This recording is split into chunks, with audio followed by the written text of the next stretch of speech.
take regard for people having different genetics, different biology. So, for example, some people are born with more satellite cells, and more satellite cells means that you are more primed to reacting to stimulus such as resistance training to increase more muscle. So if you have more satellite cells, you'll gain muscle and hypertrophy quicker than someone who genetically does not. Wait, what the hell did I just say? I dropped some golden nuggets, but that was a bit fast. This is super interesting, so I'll repeat again with some visuals and some scientific evidence. Studies show it's much easier for some people to build muscle than others. One reason for this could be the amount of satellite cells present in their muscles. The more satellite cells an individual may have here, the greater the strength increase from training, and also, the more training these people do, the more satellite cells will appear in their muscles, whereas other individuals may train a lot but have no increase in their satellite cells.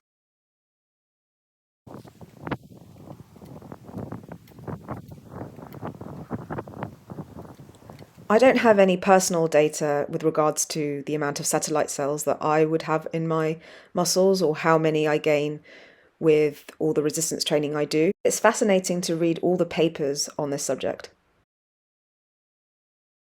But building muscle is attributed to many other factors too, such as optimal hormone levels and the ratio of fast-twitch muscle fibers to slow-twitch.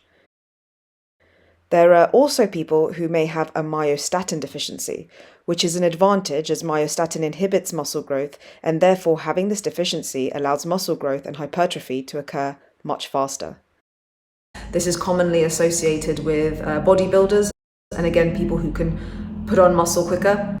This means two people could be doing exactly the same training, eating the same food, sleeping with the same schedules, and yet their body would respond differently to resistance training because of the individual's biologic factors. Satellite cells and myostatin deficiency are not spoken about as much, perhaps because many people in the fitness industry who have a platform, not all but many, already have aesthetically pleasing physiques with visible musculature and perform well in their given domain, for example runners, weightlifters, etc. No, this is not a reversed video. Yes, indeed, I'm running backwards. Why? Because it works lots of different types of muscles that normally don't get used. But the main reason is because I can, and because it's silly and fun. You should try it sometime. I even managed to rope my sister to come run a little 5k with me backwards.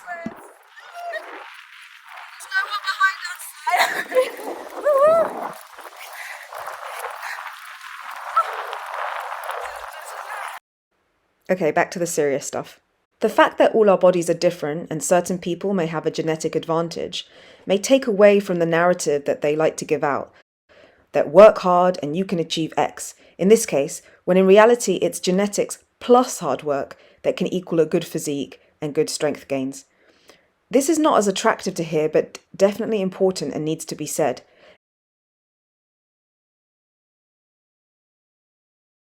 And I don't say this because this should dissuade us from trying, and yet it can sound deflating, knowing that you may not have the right genetics or biology to do said sport or said exercise.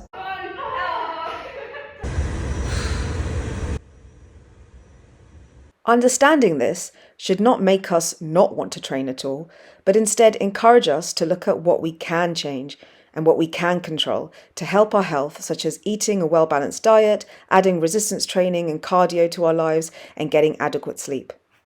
There is an element of luck, yes, but there's also an element of agency and hard work that we have control over. Success equals hard work plus luck. The two need each other. We hear this interpreted in many ways, so someone like Jade uses other words to describe this. He says success is preparation meeting opportunity. So where the preparation is the hard work and the opportunity is the luck that I'm talking about. But you get the idea. So we see this type of thinking in the public eye too. So where they attribute their success simply to working hard, boasting on podcasts and interviews by selling the attractive dream that anyone can, because it's a positive and popular message that on the surface seems a nice thing to believe. If we think that those at the very top deserve to be there, then that implies that the people at the bottom, the losers, deserve to be at the bottom too, and that's simply not a good way to see the world. In other words, a meritocratic worldview turns successes and failures from chance to a necessary fate. It makes like the winners seem less empathetic, like, oh, well, you're a loser because you just didn't try as hard. Because they think that they got their successes off their own back completely without understanding that the formula requires luck as well as agency and working hard. We have survivorship bias. We're not aware of all the people who have tried just as hard as our most popular, successful celebrities and famous people that we look up to. We only see the success stories on the other side. Those who are also trying just as hard but can't master that new skill or don't have the strength yet feel crushed. It's a very humbling thought to understand this, and it breeds a sense of appreciation and gratitude when we reflect on our own successes. One of the many beauties of life is not having any clue about our future, but we can change factors in our lives that we have autonomy over to increase our probability of getting our preferred outcome. Plan the parts of your life that you do have agency over and hope for the best for the parts that you can't. We want to put ourselves in the best scenario and arm ourselves with the best knowledge and mindset to achieve what we want. Take each day one day at a time. Rome wasn't built in a day, so it's important to take each day as it comes and stay consistent, understanding that discipline will always trump motivation. One day you may have not slept right, you might feel sluggish, you might be completely jet lagged like I am today. Discipline will always trump over motivation, so that's something that I mentally have to get my head around. You have to make movement your non-negotiable. So just like brushing your teeth before you go to bed, this is a lifestyle choice. So if you mess up one day or a few days, you can always carry on. Tend to the small things. And I love this quote, and I think this encapsulates everything I've been saying. More people are obliterated by blisters, not mountains. It may be worth tackling the smaller things that we may deem insignificant at the time, and they in the end may solve our bigger dilemmas. Ultimately, it's taken me 30 years, but fitness makes me super, super happy. And I feel so appreciative that I found something that really makes me tick. And whatever that may be for you, you may have found that or not in your life. I think something we can all agree in is that we all want to be happy or strive for more happy moments. You can't have happiness without feeling sadness as well. And that's just the ups and downs of life. That's the human experience, to feel sad sometimes, to have more negative emotions. If you're liking the life formulas, here's another one I've got for you. Happiness is what you want minus what you have. Happiness is returning to a state where nothing is missing in that moment in time. This is how I feel when I train. I am in the moment, completely present and not thinking about anything else when I exercise. We want peace of mind, but what we really mean is we want peace from mind. So we want moments in our busy lives to just be still and be present. I get really overwhelmed and anxious quickly. It's good to remind ourselves that many of us will feel this way. I'm sure we've all felt anxiety before. And it's actually an evolutionary trait, even though it doesn't suit our modern day lives, because our modern day lives have evolved so much quicker than our brains. There seems to be an evolutionary mismatch where the world has developed quicker than our biology. In the past, us having fears allowed us to survive. It was wise to be anxious of the saber-toothed tiger that may come to eat us. The ones who took the risk and convinced themselves that they were fine were the ones who lost their lives and got eaten up. In the past, the paranoid survived, but now, in the modern day, the optimists thrive. Having that positive mindset, it definitely doesn't come naturally to me, and it's something I've really had to try and work on, to talk to myself in a more positive way and to convince myself that internal narrative that we have in our brains that yes, I can do this, yes, I will achieve this, and I haven't done something yet. So I often find myself in a world where we talk so much about our mental health. What distinguishes someone that's just going through a low point and the human experiences of life, feelings of sadness, anger, bereavement, etc. What differentiates that to someone who just feels that they're mentally unwell?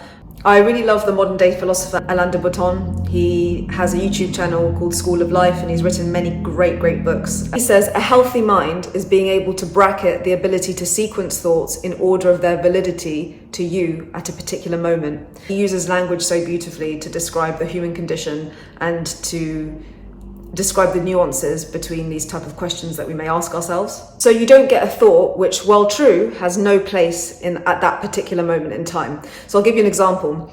If you're learning to handstand, for example, do you need that voice that says, I can't hold it for more than 1 second. Oh, what's the point? I'm rubbish anyway. Or do you need the voice inside you that says, I'm going to keep going and one day I will be able to do this? Because both are true at that given moment, right? But which one is going to be more beneficial for you to listen to? You're essentially creating a hierarchy of what's important to know. Yes, they're both true. I can't handstand for more than X number of seconds. What's the point of carrying on? Oh my gosh, and I can spiral and catastrophize. But that's not going to really lead me anywhere. So it's better for me to hold hope and maintain my practice and be consistent so that one day I will achieve what I want to achieve. In other words, it's something I need to really practice too. I need to practice being kinder to myself. But this leads us to another question. Where is the balance between being optimistic and being realistic? We are bombarded by people who have had the successes that we aspire to have simply because of the way the internet is. But I think people should remember, you can have anything, but you can't have everything. Time is a limited resource. It's getting harder and harder to adopt these healthier mindsets when it comes to learning new skills or acquiring any of your fitness goals. The most extreme stories are the ones that we tend to be bombarded with far more, and those make us feel that those extreme stories are our reality. You know, it's similar with social media. We seem to see the posts, the algorithm tends to favor posts or reels that are the most extreme because they garner certain emotions from us, and we click more and we stay longer on these apps and therefore generate more money for these apps. So I think it's, especially for the younger generation, it must be really difficult if you are getting into fitness and then the algorithm feeds you these videos which have the most views, and then you're watching people acquire a new skill in like 2 weeks. You know, it could be anything. It could be like, oh, you know, I want to be able to do a spin on ice, and then you see this YouTube video of some girl learning to do that in 1 week and you're like, what? I mean, definitely for me, ice skating does not come easily. I still cannot land my loop. So just be mindful and always take advice from the internet with a pinch of salt. Salt Bay. Wishing you all the best with any fitness goals that you may currently have, and I hope you've enjoyed this video and can adopt a more, I'm not going to say positive, and can adopt a more healthier mindset towards achieving your fitness goals. Thanks so much for watching. Bye!